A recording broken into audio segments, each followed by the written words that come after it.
အားလုံးပဲမင်္ဂလာပါရှင်ဒီတစ်ခါမှာတော့ကမ္ဘာပေါ်မှာနိုင်ငံပေါင်း200နီးပါးရှိတဲ့အနက်ကနယ်မြေဧရိယာအကြီးဆုံးနိုင်ငံ10နိုင်ငံရဲ့အကြောင်းကိုဝေမျှသွားပါမယ်နံပါတ်10အယ်ဂျီးရီးယားနိုင်ငံ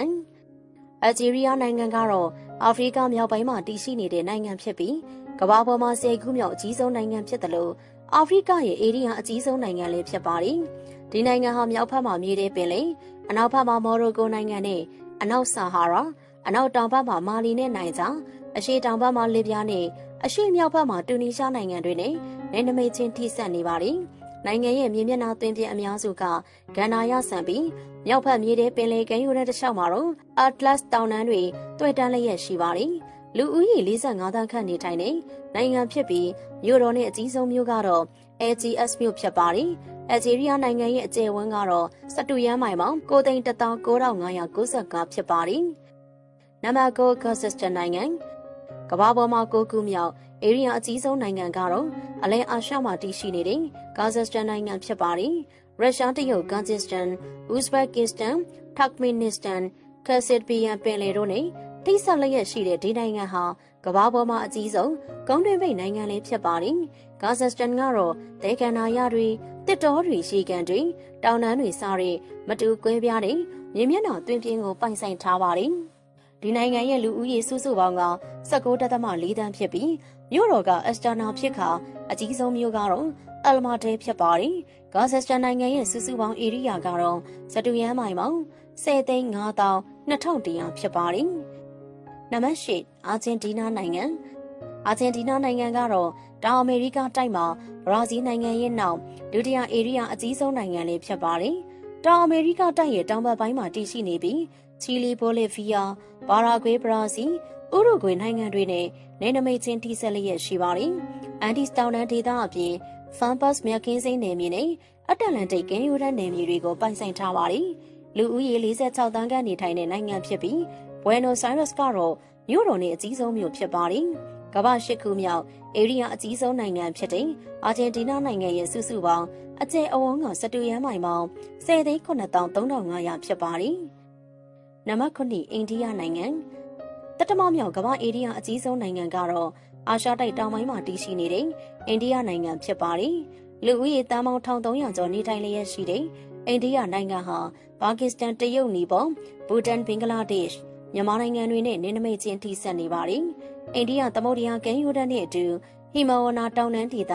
ဂင်္ဂါမြဝန်းဒေသတွေကိုပိုင်ဆိုင်ထားပြီးမတူကွဲပြားတဲ့မြေမျက်နှာသွင်းပြင်အမျိုးမျိုးပေါင်းစုံရာနိုင်ငံလေးဖြစ်ပါတယ်။နယူးဒေလီကတော့နိုင်ငံရဲ့မြို့တော်ဖြစ်ပြီးမော်မိုင်းဒေလီဘန်ဂလိုနဲ့ဟိုက်ဒရာဘတ်တို့ကတော့အကြီးဆုံးမြို့တွေဖြစ်ပါတယ်။အိန္ဒိယနိုင်ငံရဲ့စုစုပေါင်းဧရိယာကတော့12ရန်မိုင်ပေါင်း12,699,219ဖြစ်ပါတယ်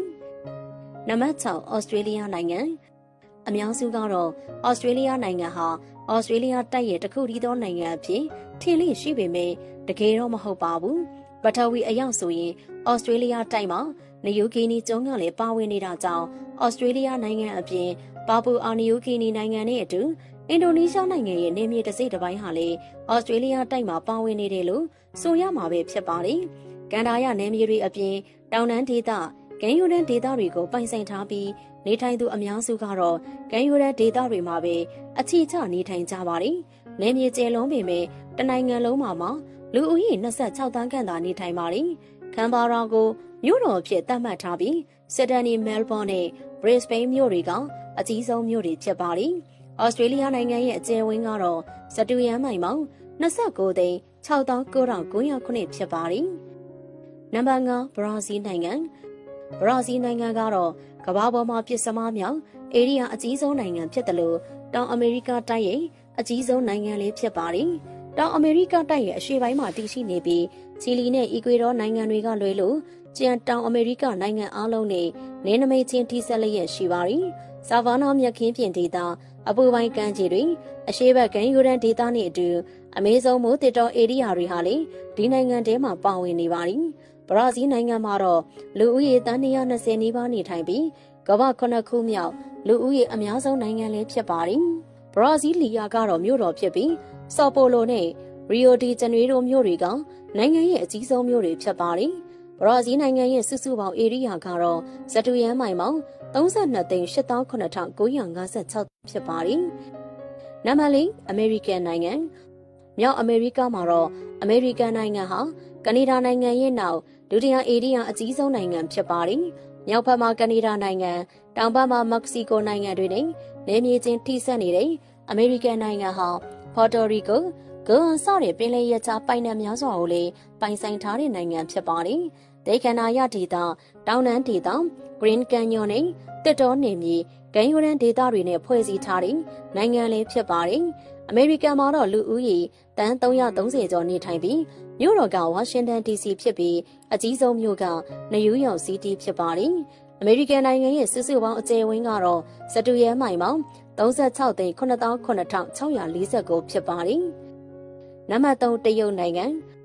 အရှေ့အာရှမှာတည်ရှိနေတဲ့တရုတ်နိုင်ငံကတော့ကမ္ဘာမှာတတိယမြောက်ဧရိယာအကြီးဆုံးနိုင်ငံဖြစ်တယ်လို့အာရှမှာဒုတိယဧရိယာအကြီးဆုံးနိုင်ငံလည်းဖြစ်ပါတယ်။ရုရှားမွန်ဂိုလီးယားမြောက်ကိုရီးယားမြန်မာတို့အပါအဝင်နိုင်ငံပေါင်း14ခုနဲ့နယ်နိမိတ်ချင်းထိစပ်နေတဲ့နိုင်ငံလေးဖြစ်ပါတယ်။တိဘက်ကုန်းပြင်မြေဂိုဗီသဲကန်နာရနဲ့အတူတောင်ပိုင်းမှာတော့မိုးတစ်တောနယ်မြေတွေကိုပိုင်ဆိုင်ထားပါတယ်။လူဦးရေတန်းပေါင်း1400ကျော်နေထိုင်လျက်ရှိတဲ့တရုတ်နိုင်ငံဟာကမ္ဘာပေါ်မှာလူဦးရေအများဆုံးနိုင်ငံလေးဖြစ်ပါတယ်။ပေကျင်းခေါ်ပေကျင်းကတော့နိုင်ငံရဲ့မြို့တော်ဖြစ်ပြီးရှန်ဟိုင်းကတော့အကြီးဆုံးမြို့ဖြစ်ပါတယ်။တရုတ်နိုင်ငံရဲ့စုစုပေါင်းဧရိယာကတော့စတူရန်မိုင်ပေါင်း38သိန်း9409ဖြစ်ပါတယ်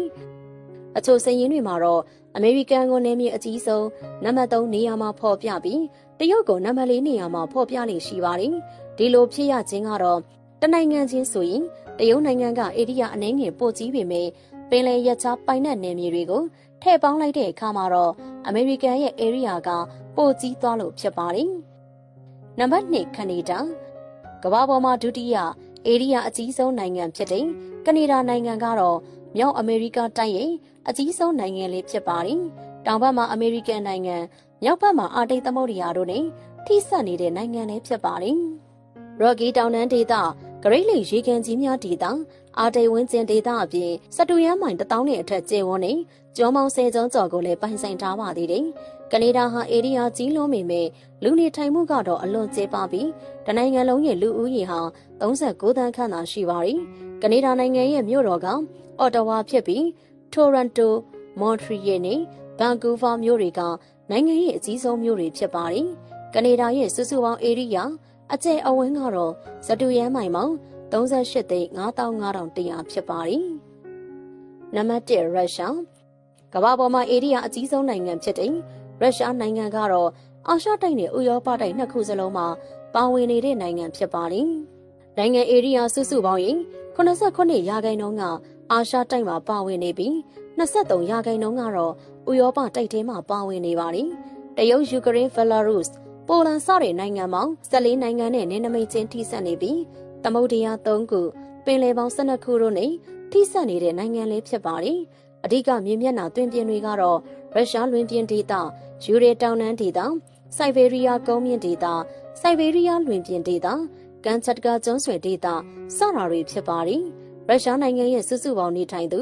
လူဦးရေကတော့146သန်းကျော်ဖြစ်ပြီးမြို့တော်နဲ့အကြီးဆုံးမြို့ကမော်စကိုဖြစ်ပါတယ်။ရုရှားနိုင်ငံဟာကမ္ဘာကုန်းမြေဧရိယာစုစုပေါင်းရဲ့17%ခန့်ကိုပိုင်ဆိုင်ထားပြီးသူရဲ့စုစုပေါင်းအကျယ်ဝန်းကတော့စတူရန်မိုင်ပေါင်း66သိန်း1680ဖြစ်ပါတယ်